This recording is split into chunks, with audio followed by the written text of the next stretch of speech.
Thank you, Chairperson. Let me get my slides up. Assalamualaikum, good morning everyone. I think after Prof. Datuk Jai's lecture, I don't have to stand here anymore because he actually literally encompasses everything about information literacy.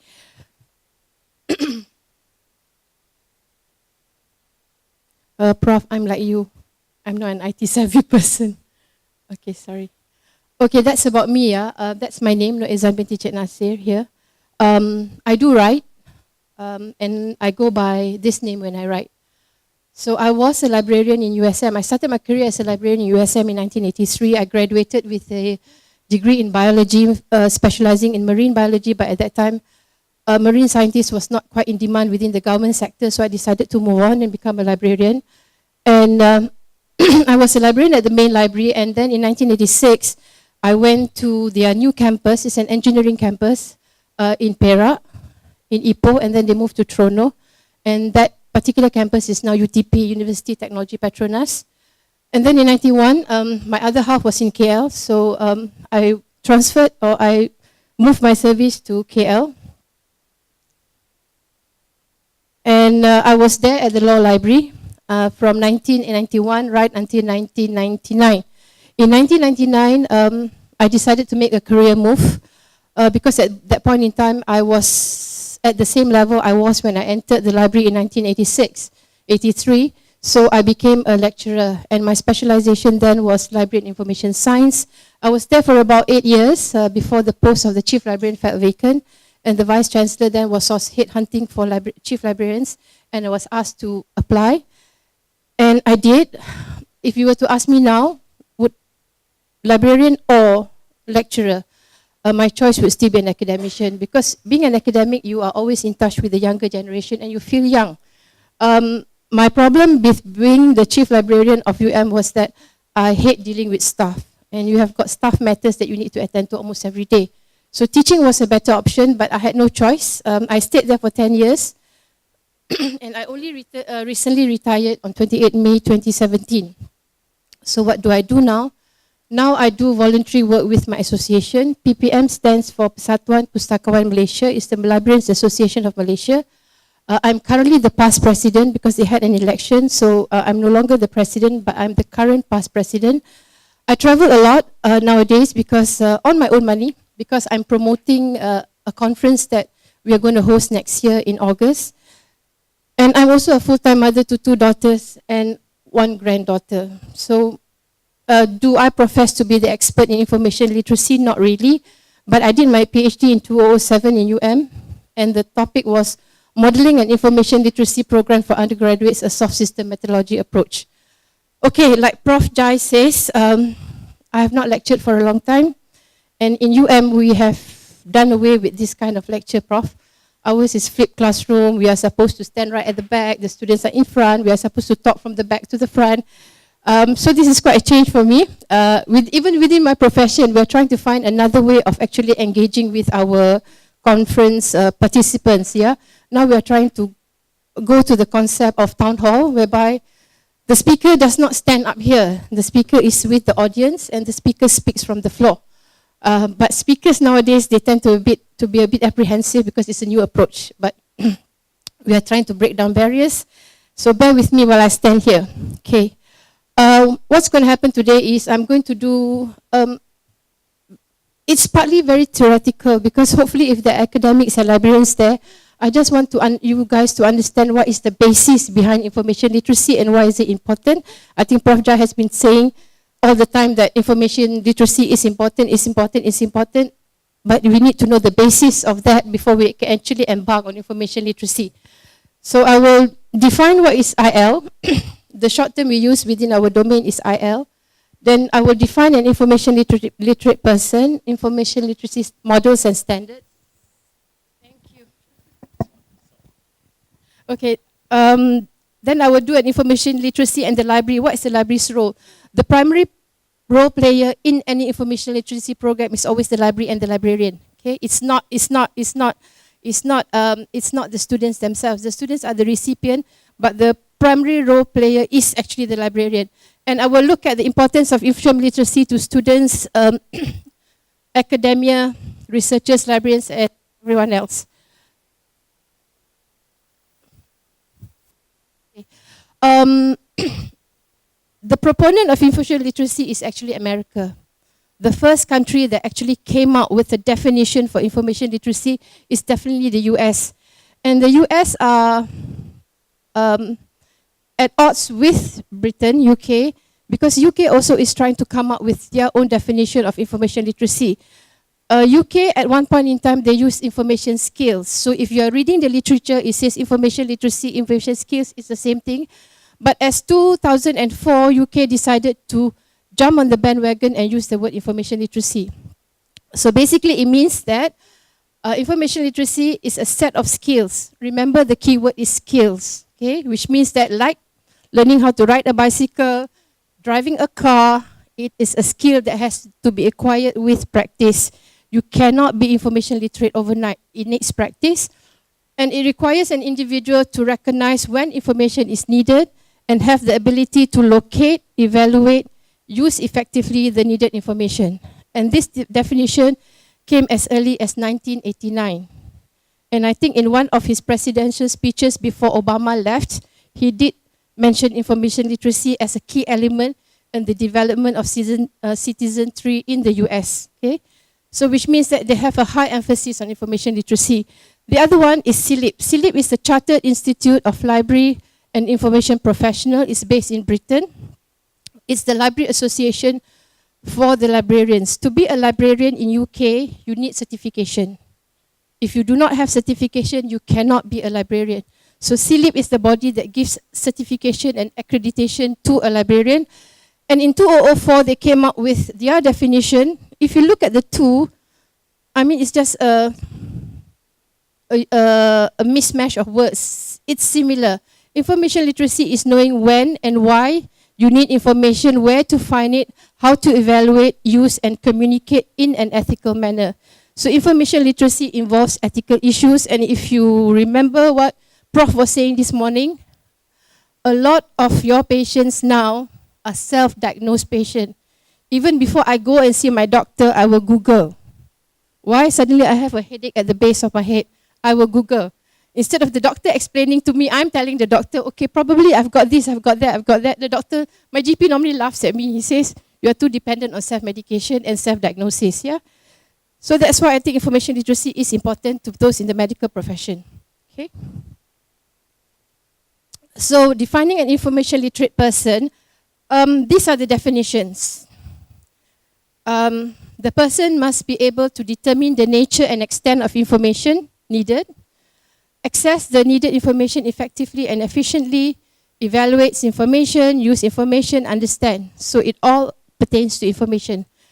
And this is a definition given by, again, ACRL, Association of College and Research Libraries. They are a subset of ALA. ALA is the American Library Association. So they have come up with their definition of an information literate person. Probably this can fit with IMU's definition of what you want of your future student. I think Prof put out a slide, current student, future student. So in his slide, he did mention the student has to be information literate, digital literate, and has to have mastery of tools, etc. So the other definition, again, like I said, US and UK, they tend to, it's not contradicting, they tend to come up with their own definition most of the time. So this is their definition. Okay, a need for information, resources available, how to find information, the need to evaluate, to work, etc., etc. Now, are there students among you guys? You do assignments, right? Okay, when a lecturer gives you a topic, what do you do? Let's say you're given an assignment topic, randomly. What would you do? What would you do? The first thing that you do, your lecturers are here, right? They're not going to penalize you for anything. I just want to know, what do you do when you are given an assignment topic by your lecturer? The first thing that comes to mind, what would you do? Google, right? After that?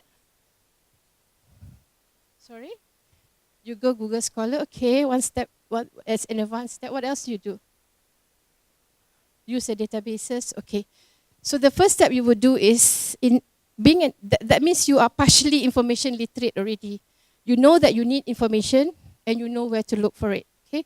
So you know that when a lecturer gives you an assignment, you look at the topic, you swear at your lecturer for a few minutes, telling yourself or telling your friends, why the hell did he give us the topic? No article in the newspaper, no article Google.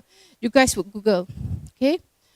Academic materials are only found in Google Scholar. So you guys go to Google Scholar.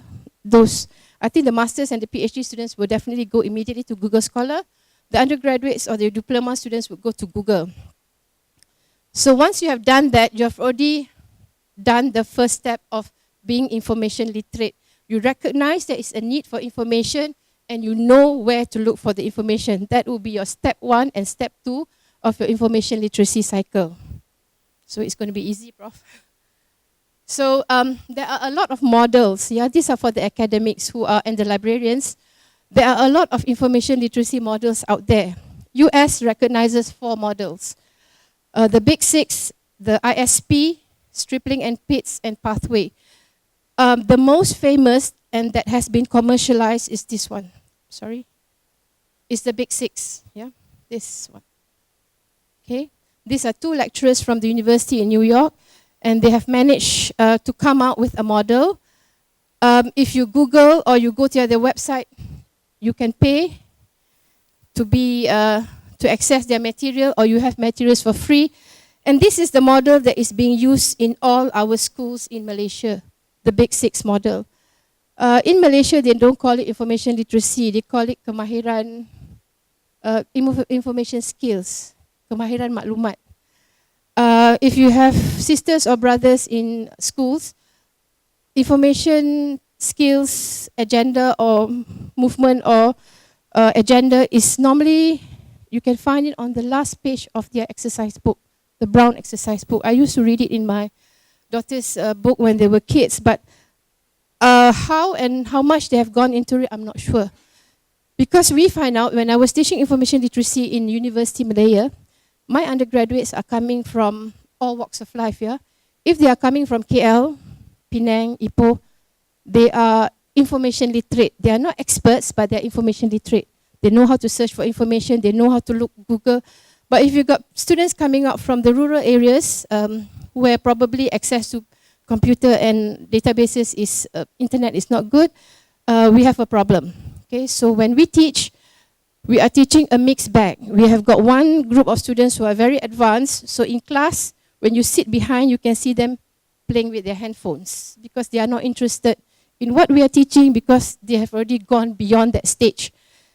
So we have to do a balancing. If you're an academic who wants to use information literacy in your class, you have to balance up because you have to remember that international students sometimes coming from advanced countries or very developed countries, their IL skills are very high because they teach information literacy in high school.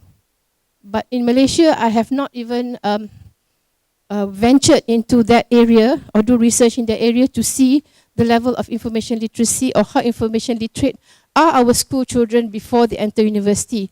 So ideally, by the time we get you guys into our campus, as an undergraduate, your information literacy skills would be at least 50% you are information literate. We do the polishing of the other 50%. But most cases it's not.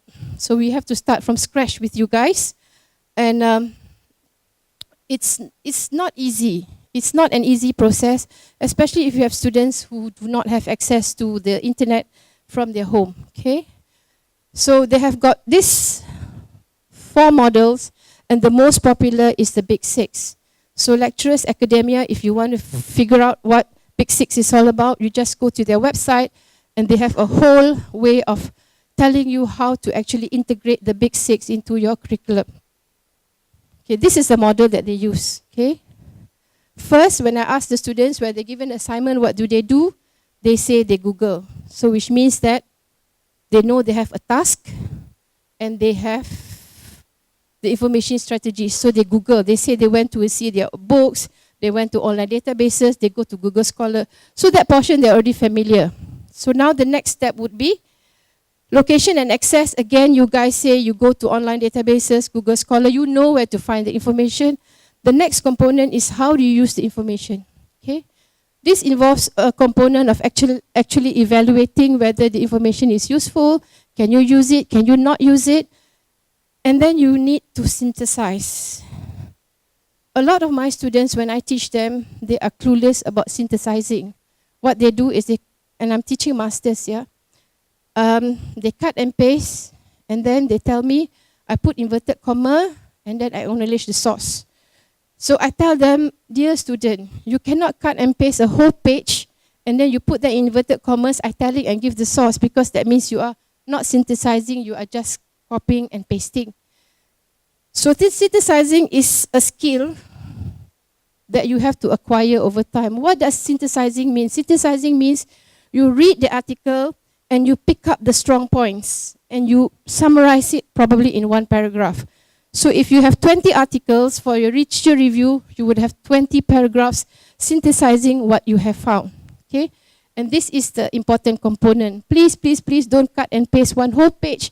Put it italic, give a source, and then put in the reference and tell me, Prof, actually I've already acknowledged my source, but it's a one-page copy and paste exercise, which means that you did not even bother to actually synthesize and understand. When someone does that, my gut feeling is that you don't even understand what the person is saying for you to translate it into your own words, okay? And another habit of students, because I think IMU teachers in English, in areas where you can write your thesis or your dissertation in there's a tendency for students to actually translate an entire page of article and then tell them it's theirs. Okay? Not doable, not doable. That means you are not synthesizing. You have to synthesize, and then you need to evaluate. Okay, Prof. Jai says a lot of your patients will come to you saying that they have this and that and this and that, so you listen to them, and you are asking themselves, where did they get this information from? So you, as a student, as an academia, you must be able to evaluate whether the information is true or false. Okay? One example, all of you guys have got handphones, right?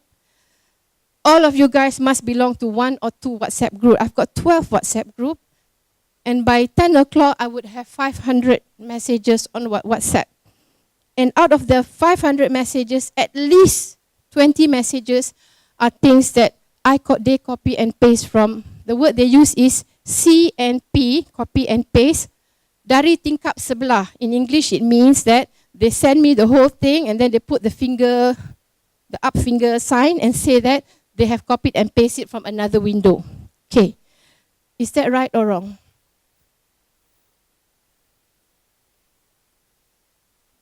Is it right or wrong to do such things? Okay. Case in point. The reason, this is not a good situation to be discussing, but it happened. The fire that killed 23 people recently. The fire happened at 5:30 in the morning. By 7 o'clock, all our WhatsApp was loaded with photos, with reports, with eyewitness account, etc., etc., etc., etc. And by 10 o'clock, I think most of our WhatsApp was flooded. I had 20 photos of dead bodies scattered all over the place, which I found very offensive because I thought the person was not being responsible. Okay? And that is the component of information literacy that should come to mind.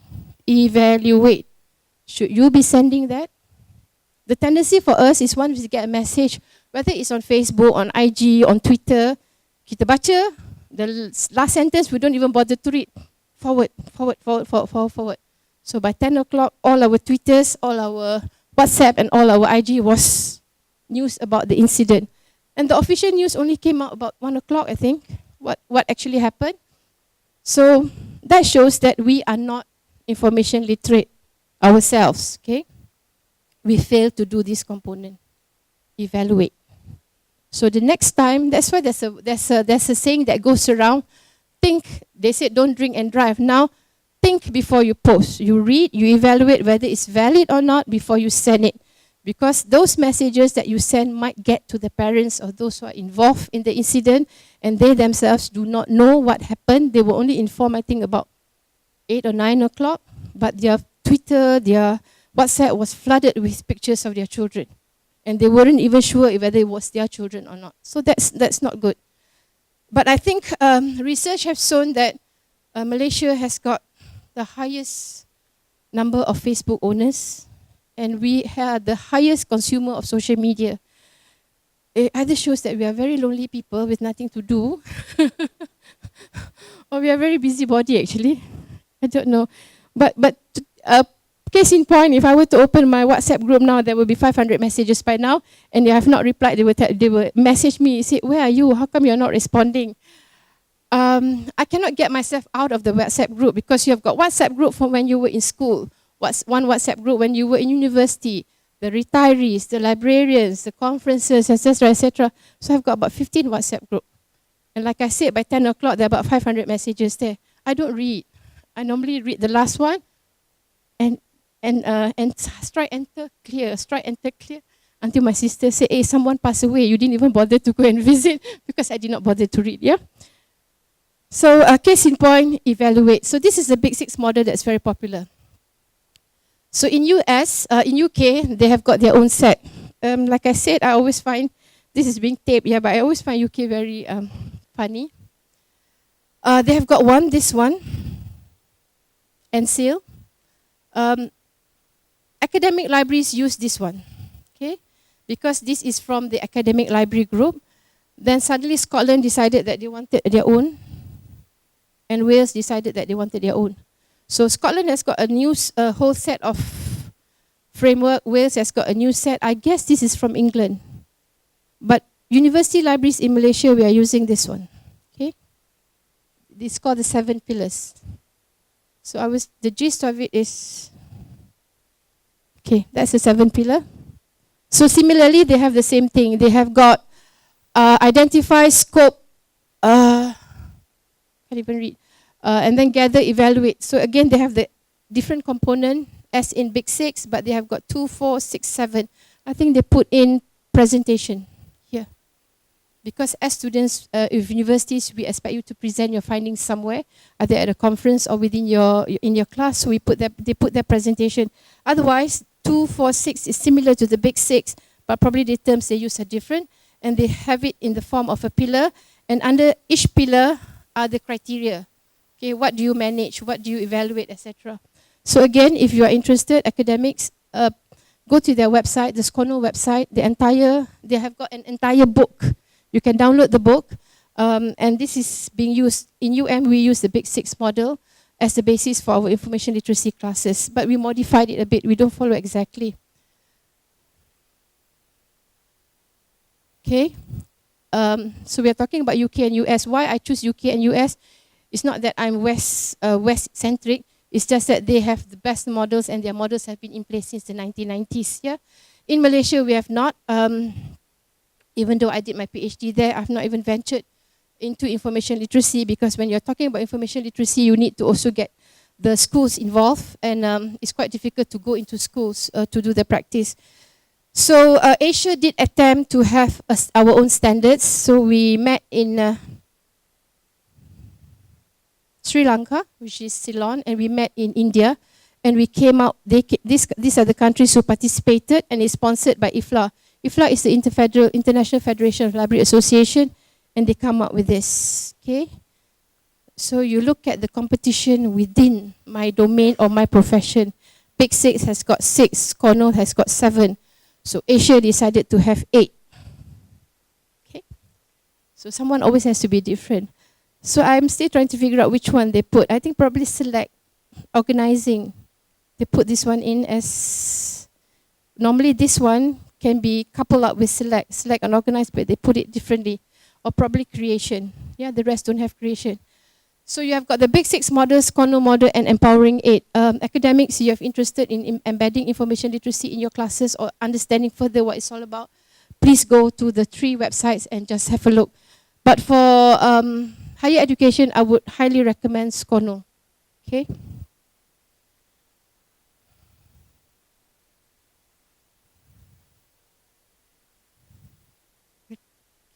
So this is the Empowering 8. So if you notice, everything is in a cycle. Why? Because if it's a cycle, when you fail at one point here, you repeat the cycle. That's why all information literacy model are cyclical. It goes in a cycle. You can stop here. Then you go back, you come up, you go back. So it's always like in a cycle or in circle.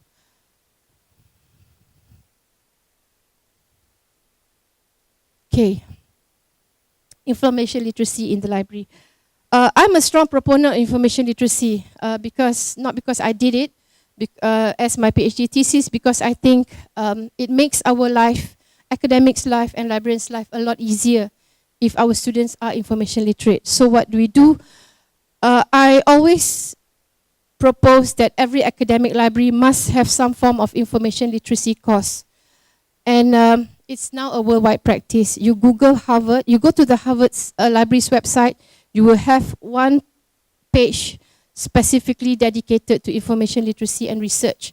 You go to Cambridge, go to Oxford, all the top universities, they have a page on their library website dedicated to information literacy. And in Australia, they even have a module that they put it online. Okay. So personally, I'm not being biased. I think librarians are the best people to conduct the course. Why? Because they are the ones who know about the online databases, the shortcuts, the long cuts, what to do, what not to do, and all the books are with them.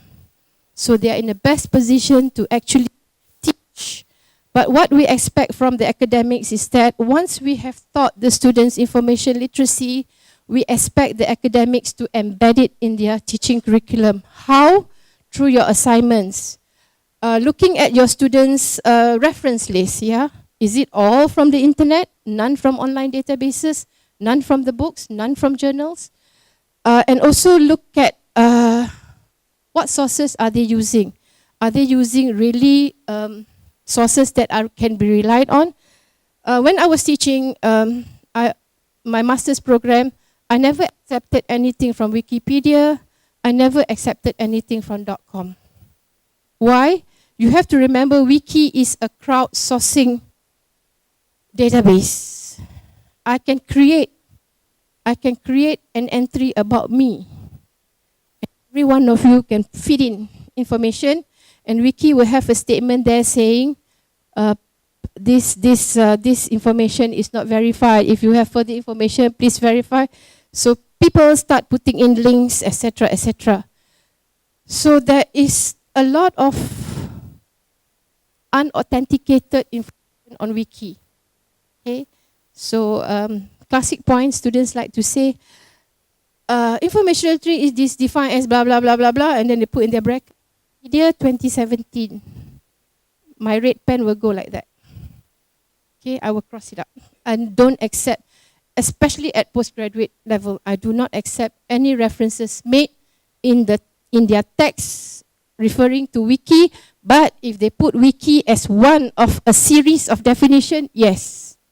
But if your first line of your chapter starts with information literacy is defined by Wikipedia, blah, blah, blah, S, totally a tangent. I get crazy. Yeah, because the students have been taught not to rely 100% on Wiki. Wiki is crowdsourcing. Okay, crowdsourcing means anybody can contribute information to Wiki, even though if it's false information. So I'm not saying that Wikipedia is totally wrong, but it must be one of a number of definitions. Probably Wikipedia gives you the most simplest definition for people to understand, because it's for the layman to understand, as opposed to a definition coming from a high-level textbook. So it's good to have it as a comparative definition, but not as a standalone definition at the start of your chapter. Okay? So I feel that librarians are the best people to actually conduct the information literacy course because of the nature of their work and the fact that all these resources are with them. So in I think UM is the only university that has got a compulsory information literacy course. All my students, regardless from which faculty you come from, have to pass the course. On graduation or before you graduate, if there's an in your L course, you need to repeat it, and you cannot graduate if you fail this one. It was started sometime in 1998, if I'm not mistaken. It was known as information skills then, and it was 1 credit. and it was only pass or fail. But 2 years ago, the curriculum, the Deputy Vice Chancellor for Academia decided it has to be a course that has got grade and it's included in your counting for your CGPA. Previously it was not, but now it is. So it's a bit more difficult for us because now we have to do the marking with the marks. Previously we just pass or fail according to some criteria that we have set, but now they have to have marks and grades are given, and this is taken into consideration for your GPA, CGPA calculation, and 2 credit is a lot. Okay, so they must pass, and the entire course is managed by the library, and my librarians are facilitators. We actually train a pool of librarians. They are the ones who actually do it. For the Faculty of Medicine, we have a different course from the other arts, social sciences, and also sciences, and also for the law, for the engineers, for the architects, for the accountants. Why? Because these are professions that are legislated by law, and they have to be more information literate than the majority. Because as medical profession, whatever you do, you are liable suit if you do something wrong. So you must be more information literate than me. Okay? Because you are going to be a doctor. I am not. So the course content now is called GIG 1004.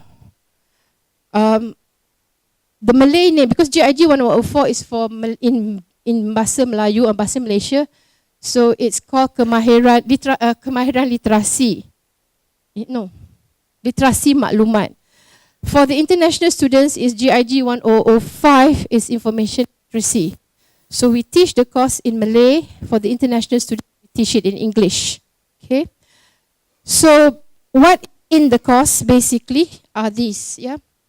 First, normally the first session we have knowing your library. Our intake is about 3,000 to 4,000 undergraduates each September, and we cannot take them on a tour of the library. We will all go crazy. So we have shortened our orientation week for the students. We don't take them out at night anymore because parents are complaining. My kids need to sleep at 10. Why are you guys keeping them until 2 o'clock? So we have cut all that down. So during this course, we actually do give them a virtual tour of the library. So somebody went around taking shots of the library, put it on video, and we do a virtual tour. And if the kids want or the students want to see for themselves, they can come up to us and we'll take them around, okay, by group. So each class about 75 students, but for law, I think it's 50-50. For medicine, it's 50-50 because these are control classes. We have got limited numbers of students in the courses. So then we teach them about information cycle. Information cycle is basically how is information generated. For example, with the fire incident, like I said, first you have all this unauthenticated news, and then the newspaper starts writing up. It becomes a primary source. God willing, in a few months' time, somebody will do a research about it. It will publish as a journal paper. Somebody will present it at a conference. Then somebody will write a book about fire hazards, etc., etc. So that completes the information cycle. From news by mouth, it becomes printed. So that's a full cycle of the information cycle. So we teach that to the students because the students need to understand at what point of the information cycle can they get information and which part of the information is valuable. Then we teach them how to identify basic reference sources. Okay, this is telling them, or rather showing them, what is a book, what is a monograph.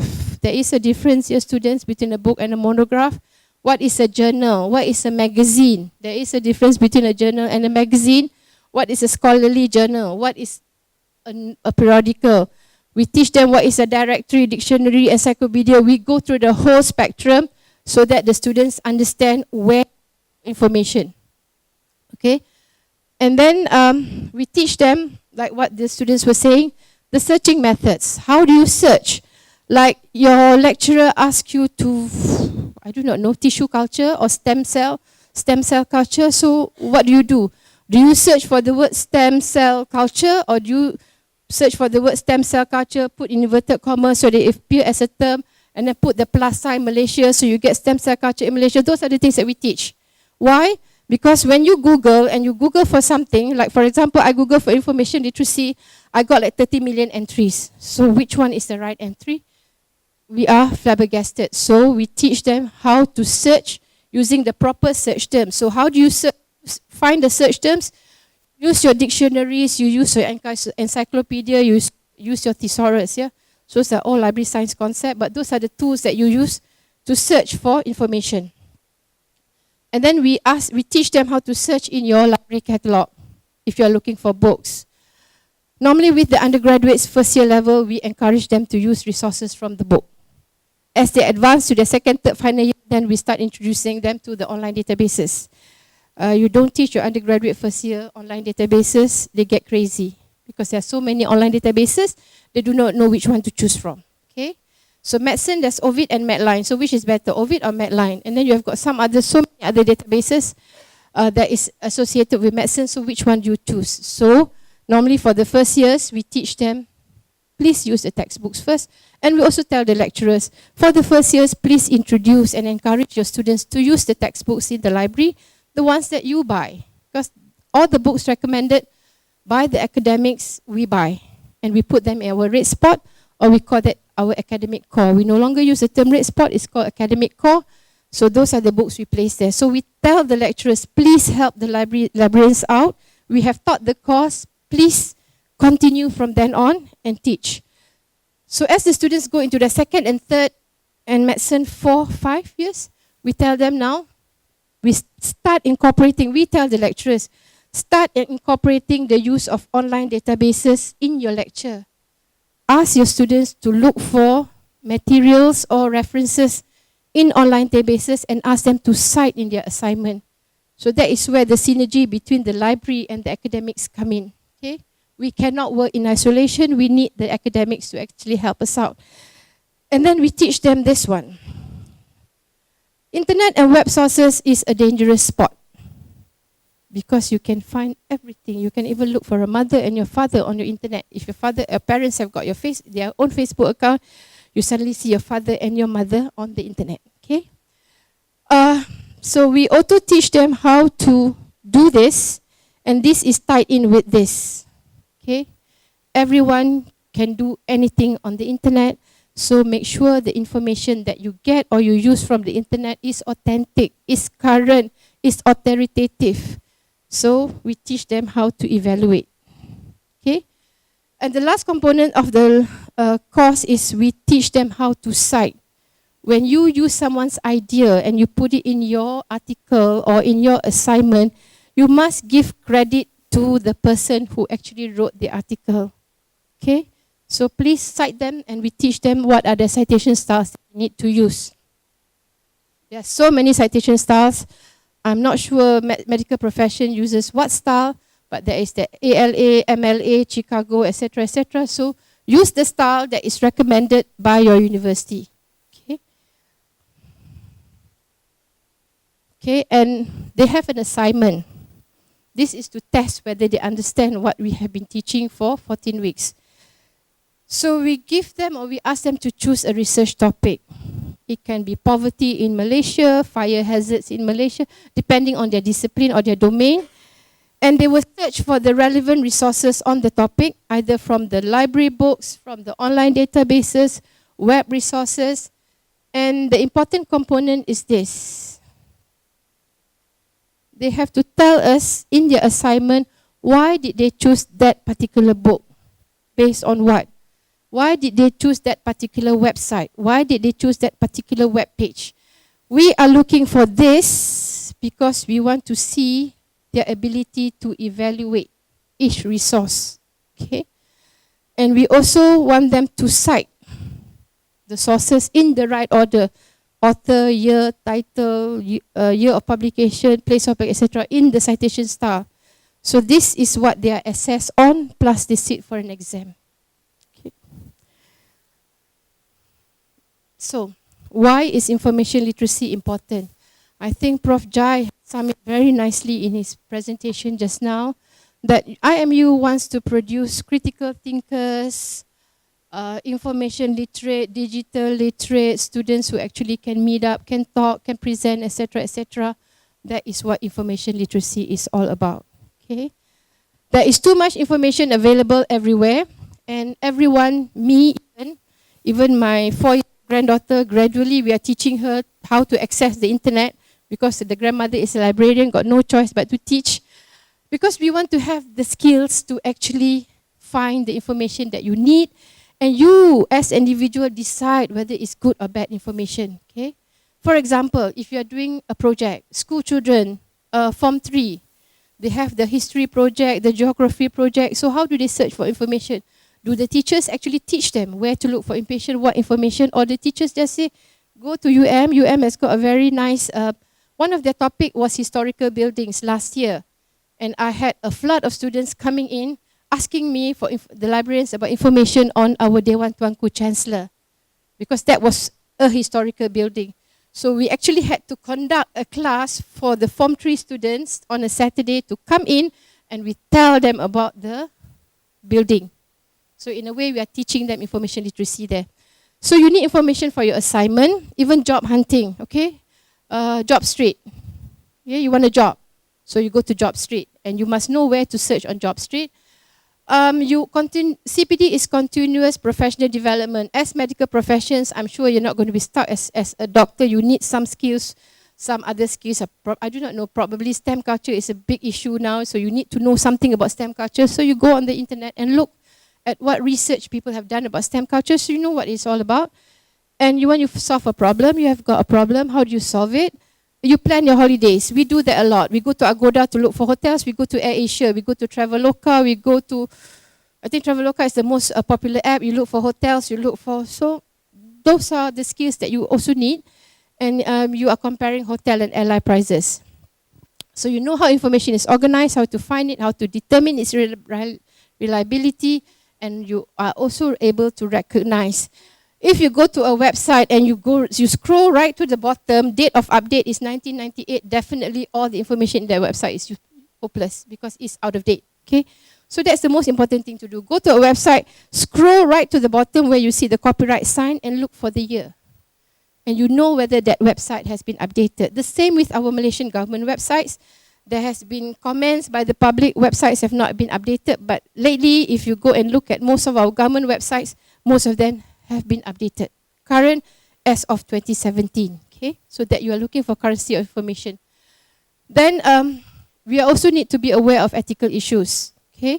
Information that is not ours, please cite. Don't steal other people's intellectual property by, especially, I think I'm guilty of this, yeah, when you download movies, when you download songs and all that. Those are copyrighted. But I think now they have got free and they have got paid. So if you have to pay, you have to pay lah. So go for the free ones. Okay? If like me, you're a bit stingy, you just go for the free ones. And not, you don't scam people on the internet. Stop scamming people. I do not know why. Sorry, females. We tend to fall for scammers a lot. The female population of Malaysia, something is not right with us. We are being scammed left, right, and center. So all the reports that we see in the newspapers all involve females. And they are professional. It's not the, it can be an accountant, somebody is a graduate. So don't scam people. So information literate is a life learning, long learning process. What you learn in university, in school, you can use it until the day you die. Okay? It also promotes problem solving approaches and thinking. You keep asking questions as and when you are looking for information. And the last point ties in with what your Prof. Jai was saying about producing future IMU graduates. Successful learners, effective contributors, confident individuals, and responsible citizens. Okay, this one. Something that happened to me. You guys know what is banyan, right? I have a banyan on my right foot. It's small. Believe me, Prof, it's small. But when you go to the doctor, I will tell doctor, it's making my life miserable. Why? Because I want to wear that shoes. He asked me to wear that shoes. Okay? Female being female, we want to wear heels, nice. But with bunions, you cannot wear heels for a long time. You need special shoes. Okay, I'm 60 years old, so the doctor tell me, you have to wear this. Because as you age, your bones are fragile. If you fall, it's going to break, blah, blah, blah, blah. But women being women, we want to wear this. So last 2 years, my bunion problem is minor. Seriously, it's minor. So last 2 years, a lot of this image came flooding on Facebook. So I like, not being information literacy, I do not know why, just buy. That time it cost around 200 for a pair. Now it's, yesterday when I Google, it's only 19 ringgit 95 cents. 2 years ago it was 100. So I bought and without checking, okay, I bought, fit it on, it says wear it for 8 hours a day, for 10 weeks you will see a difference. So I wore, day and night I wore, I don't see the difference. Then I went back to the website, all these people are giving their testimony, they say their feet is good, they even put photos of their feet, so what is wrong? So fine, I left it at that. This thing is silicone, yeah? So when you wear it too often in your shoes, it breaks. So one mine broke.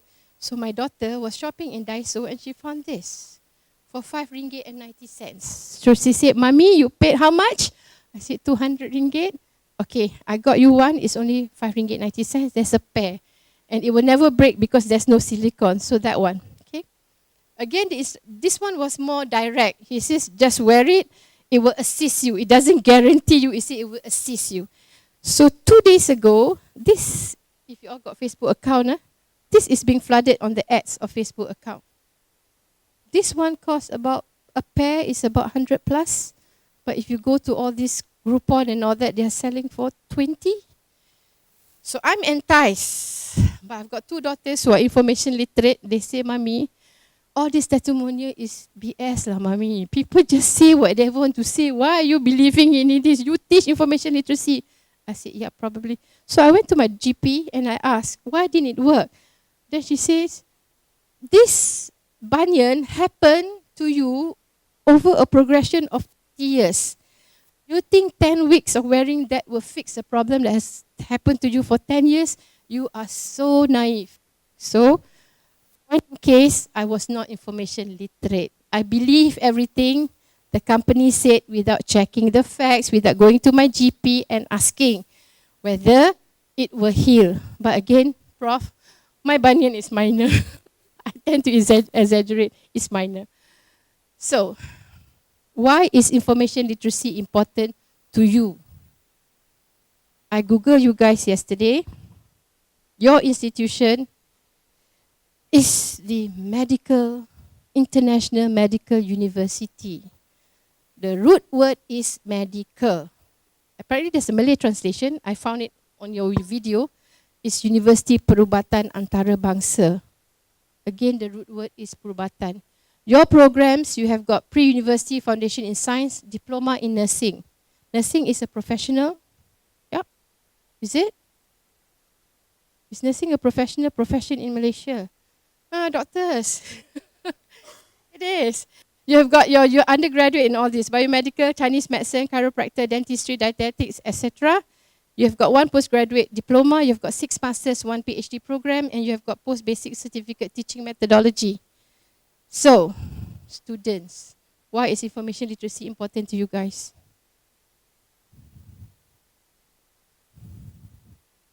Like tests, huh? Why? Academics help out because all these, your profession, you will be entering a profession that is legislated. Okay? To be a doctor, you have your, so small, Act 50 Medical Act. So, in there, it tells you all about your responsibility as a doctor. Nurses, the oldest act in Malaysia that is still in practice is Act 14, Nurses Act of 1950. That was even before a lot of times. You have your Dental Act for your dentists. You have your Chemist Act. You have your Medical Assistance Act. You have got your registration. The red ones are the ones that is directly related to you guys. And even you have Chinese medicine, right? So recently the Parliament has proposed an act. It's known as Traditional and Complementary Medicine Act. It went into Parliament twice. One as Act 5756, the other one was Act 775. It went into Parliament in 2013, approved. It went again in 2017, approved, but it's not yet in force. So if you practice Chinese medicine or any herbal medicine, traditional medicine, at one point in time there is going to be an act that is in place and you are liable. The other one is your Allied Health Professions Act, also not in force. This would involve your dietitian, your chiropractor, anything that is supplementary to the Professional Act. So you guys, unlike me and Puan Zhu and the other librarians, you guys are subjected to legislation. You all have to be more information literate than me, because if you give out false information to your patient, you are liable. Correct me if I'm wrong, academics, your students are liable when you join the profession. So you are carrying a heavier burden than me.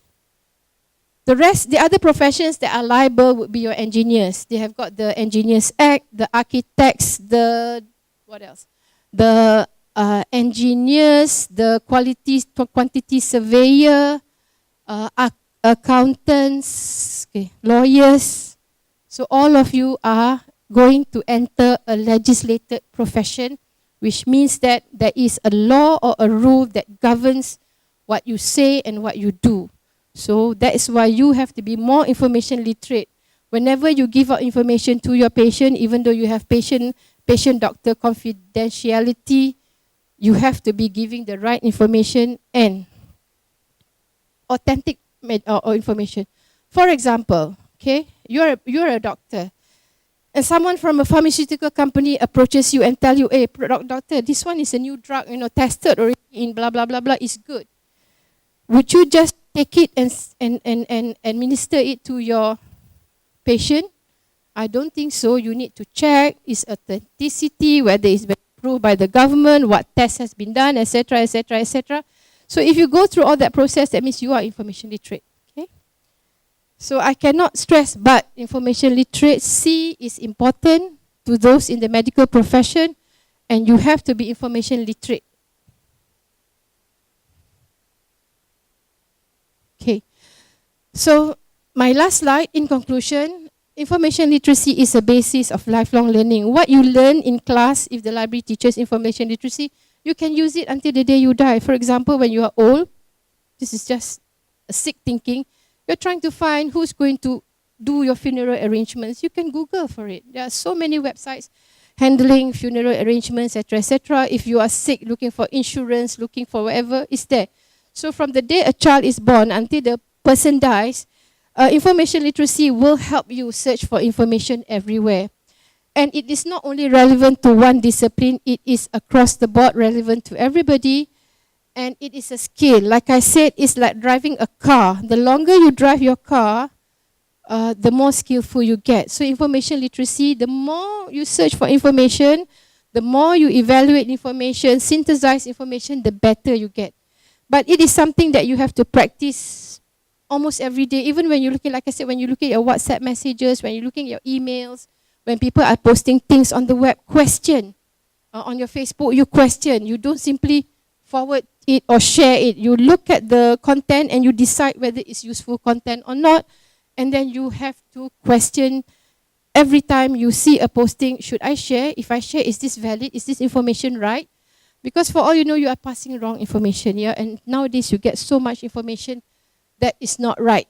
And then you start apologize. I posted something which is wrong, and then I have to retract it, and I apologize to all my Facebook friends. I say, sorry, I did not check. The facts are all wrong. So I pull it down. But damage done. Somebody has shared it with someone else. Okay? So it is, information literacy is like a compass for making sense out of the disorder. There's so much information on the net. There's so much information on the web. Which is the right information? So to be able to understand it, you need to be information literate. And it is also a roadmap to information and research. If you know how to search for information, your research life would be so much easier. Okay? And also, information literacy encompasses other literacies as well. Your computer literacy. How do you use your computer? Your digital literacy. So it's not information as information in the printed form. It encompasses all other information. So we are heading towards what? Transformation Negara, National Transformation 2050. And I think one of the agenda that the librarians will be putting forward is to establish or to have an information literate society by year 2050. So with that, there are the references here, the slides are here. This is something that is posted. I got this, I attended the IFLA. IFLA is International Federation of Library Association World Library and Information Congress in 2017. It was held in Poland, and I went there, and this was the poster that was being flagged left, right, and center in Europe. How to spot fake news. Okay, so these are actually, when you look at it, is information literacy on a page. So with that, thank you very much. So please be information literate.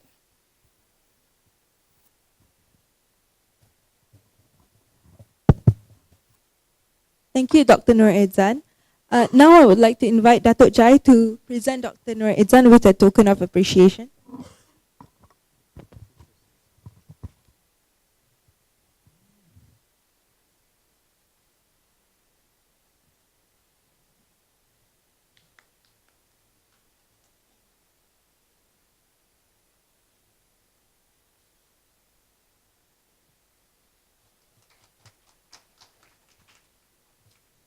Thank you, Dr. Nur Edzan. Thank you, Datuk Jai. Now, Mr. Razman will be waiting at the other end of the library for a workshop on basic information literacy. After that, everyone can gather here again because we'll be having the award giving ceremony for the library quiz. Thank you.